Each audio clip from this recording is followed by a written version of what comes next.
સર્વને મારા જય શ્રી કૃષ્ણ. આપ સર્વેનું મારી યુટ્યુબ ચેનલમાં હાર્દિક સ્વાગત છે. આજે આપણે વસંત પંચમીનું મહત્ત્વ સાંભળીશું, તો વિડીયોને અંત સુધી જરૂરથી જોજો. અને જો ચેનલમાં નવા હોય અને ચેનલને સબસ્ક્રાઈબ ના કરી હોય તો જરૂરથી કરજો. ભગવાન શ્રી કૃષ્ણએ માં સરસ્વતીને વરદાન આપ્યું હતું કે વસંત પંચમીના દિવસે તમારી પૂજા તથા અર્ચના કરવામાં આવશે. આથી આ દિવસે લોકોમાં સરસ્વતીનું પૂજન, સ્મરણ, સ્તુતિ, ગાયન આદિ દ્વારા વસંત પંચમીની ઉજવણી કરે છે. વસંત પંચમીને શ્રી પંચમી તરીકે પણ ઓળખાય છે. માં સરસ્વતીને બાગેશ્વરી, ભગવતી સરસ્વતી, શારદા, વીણાવાદિની તથા વાગ્દેવી વગેરે અનેક નામોથી ઓળખવામાં આવે છે. વસંત પંચમીના આગમનની સાથે જ પ્રાણીઓમાં, વનસ્પતિઓમાં, મનુષ્યોમાં અને સૃષ્ટિઓની તમામ રચનાઓમાં બહારનું મોસમ ખીલી ઉઠે છે. તમામમાં નવી ચેતના અને ઉર્જા સર્જાય છે. પ્રાચીન કાળથી જ જ્ઞાન અને કળાની દેવીમાં શારદા સરસ્વતીને ગણવામાં આવે છે.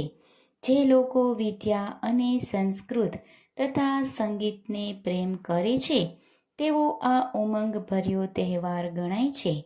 જેમ સૈનિકો માટે શસ્ત્ર પૂજન માટે વિજયાદશમી ગણાય છે, શાસ્ત્રો તથા ગુરુ પાસે વિદ્યા પ્રાપ્ત કરવા માટે વ્યાસ પૂર્ણિમા કે ગુરુ પૂર્ણિમા છે, તેવું જ કલ્યાણકારી તથા સંગીત અને વિદ્યાના આરાધકો માટે વસંત પંચમીનું મહત્વ છે. કલાકારો માટે પણ આ તેની આરાધના કરવાનો દિવસ વસંત પંચમી છે.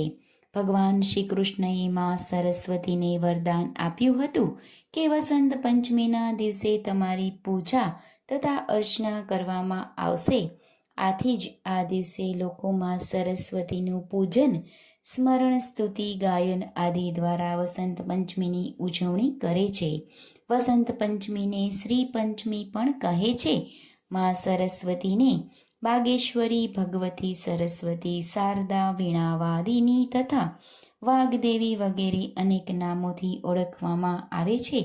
માં શારદા સ્વીકારે મુજ આરાધના, કર જોડીને કરું હું તુજને વંદન મારી માં શારદા. તો વસંત પંચમીના દિવસે માં સરસ્વતીને નમસ્કાર કરીએ.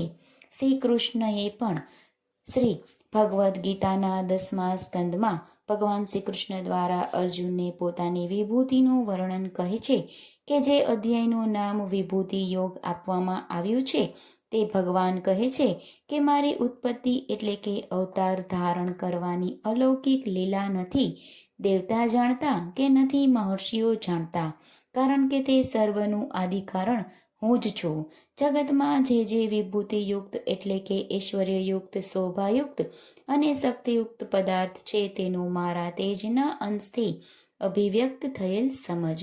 ગીતાજીમાં ભગવાન સ્પષ્ટ કહે છે કે છંદોમાં ગાયત્રી હું છું તથા મહિનાઓમાં માક્ષર હું છું તથા ઋતુઓમાં કુસુમાર્તર વસંત હું છું.